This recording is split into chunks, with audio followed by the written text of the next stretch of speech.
علی ایک خوش مزاج اور شرارتی بچہ تھا۔ جیسے ہی رمضان کا آخری دن آیا، علی بہت خوش تھا کیونکہ اگلے دن عید تھی۔ اس نے چاند رات کو اپنی امی کے ساتھ بازار جانے کی ضد کی۔ وہاں اس نے نئے جوتے لیے، مہندی دیکھی اور اپنی بہن کے لیے چوڑیاں خریدیں۔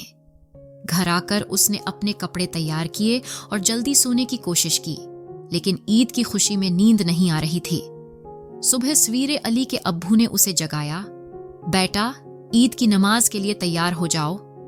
علی جلدی سے اٹھا، نئے کپڑے پہنے اور امی کے ہاتھ سے شیر خرما کھایا۔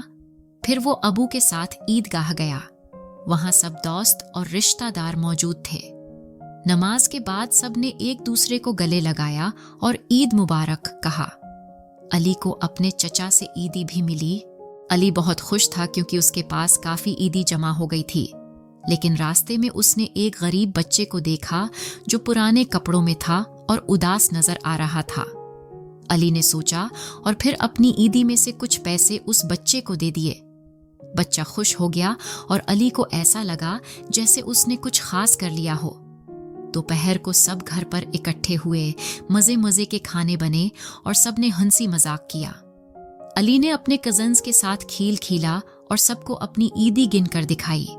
شام کو سب پارک چلے گئے جہاں علی نے جھولے لیے اور آئس کریم کھائی۔ جب علی سونے لگا تو اس نے امی سے کہا، امی آج کی عید سب سے اچھی تھی کیونکہ میں نے کسی کو خوش بھی کیا اور خود بھی بہت مزے کیے۔ امی نے پیار سے کہا، بیٹا یہی تو اصل عید ہے، خود خوش ہونا اور دوسروں کو بھی خوشی دینا۔